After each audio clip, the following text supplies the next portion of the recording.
Здравейте, днес сме в Кроношпан и вече сме с представители на предприятието. Ще ги помоля да се представят. Здравейте, добре дошли в Кроношпан в България. Аз се казвам Маргелан Цаха, съм производствен директор. Аз се казвам Николай Борисов, моята позиция е говорим за маркетинга. По-скоро е на Кроношпан България, на Кроношпан глобално. Се грижим за добре имидж на компанията. Аз съм Вилена Караникова и съм менеджер човешки ресурси в Кроношпан България. Благодаря ви много за гостоприемство. За нас е изключително важно, че вие ни сътрудничите и че ни приехте така добре. И сега ще ви зададем някои от нашите въпроси. Към какво да се обръщам? Задавай въпроси. Да. Първият ми въпрос е да ни разкажете нещо за историята на самото предприятие, кога и от кого е създадено. Добре, значи фирмата Кроношпан има богата история. Бе основана 1897 година в Австрия като семейна безполезница и така се работила до 50-те години миналия век. Оттам почна строеж на първия завод за плоскости в Залцбург, после в Германия в Сандерберг и оттам нататък почва всяка година по един завод, който се строи наново. В момента имаме заводи почти в цяла Европа, имаме заводи в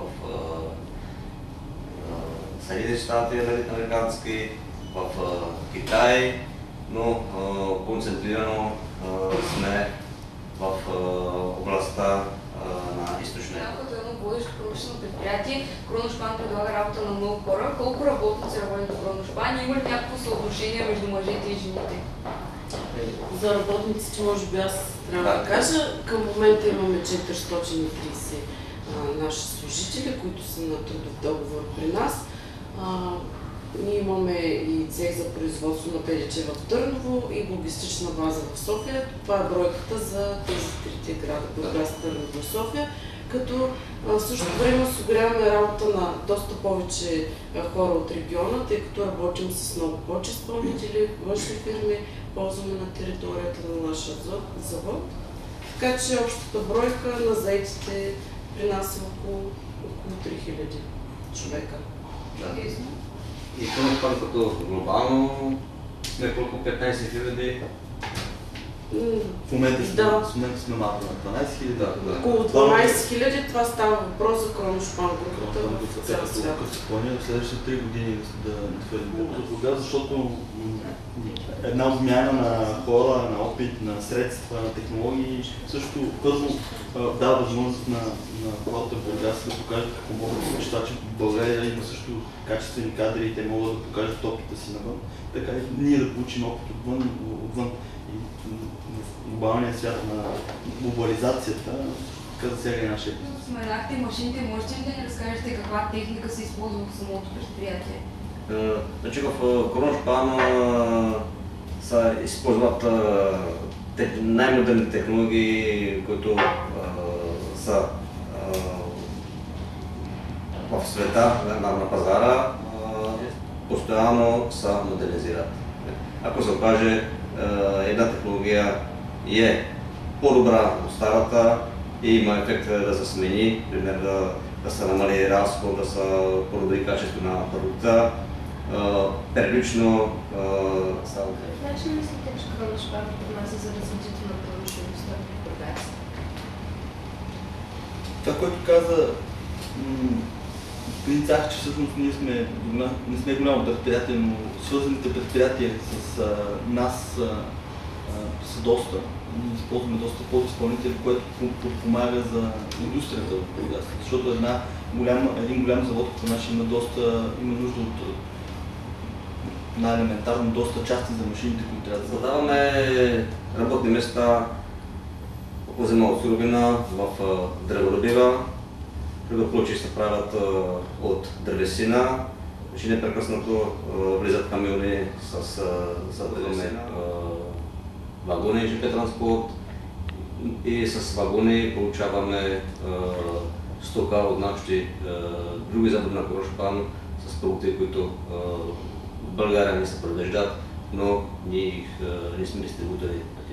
Всяко предприятие, предполагаме, че Кроношпан е имало кризисни ситуации или периоди на криза. По какъв начин и какво е нужно, за да се преодолее кризата? Това е труден въпрос. Наистина, всеки бранш има криза, световната криза и нас засяга, защото нашите продукти не са от първа необходимост, но мисля, че сме успяли да преодолеем кризата, търсихме нови пазари, нови продукти, намалихме нашите производствени разходи, да можем да предложим на клиенти по-ниска цена, да стандартизирахме качество, дошли сме на пазара с нови продукти, нови декори. Мога да допълня, да. Кризата е един от основните трудности, които се опитваме да преодоляваме. Със сигурност не го преодоляваме с намаляването на работните места и със свиване на производство. Единственото, към което компанията в момента се стреми в глобален план, не само в Бургас, е оптимизацията на разходите. На оптимизация на разходите в повечето компании, и това са повечето български фирми, по този начин те съкращават хора и намаляват състава. Ние се опитваме да оптимизираме разходите от други места, като вдигаме нашата производителност и ефективност. И работим ежедневно в това и с това смятам, че сме доста по-напред от останалите фабрики в региона. И останалите производства и Кроношпан е компания, която се опитва да балансира между ниската цена и отговорността към държавата, към природата. Се опитваме да подпомагаме това нещо, а не да вредим на всяка цена заради печалбата на компанията. Какво предвиждате за бъдещето развитие на Кроношпан? За Кроношпан България искаме да разширяваме капацитети, да инсталираме още производствени мощности за нови продукти, като глобален мащаб инвестиции са предимно в региона Източна Европа. Ходим от България, посока на север, Беларус, Украина, Русия. Какво си пожелаете да постигнете през 2014 година? Първо да си пожелаем здраве и друго да се развива нашия бизнес и бизнес в цял регион.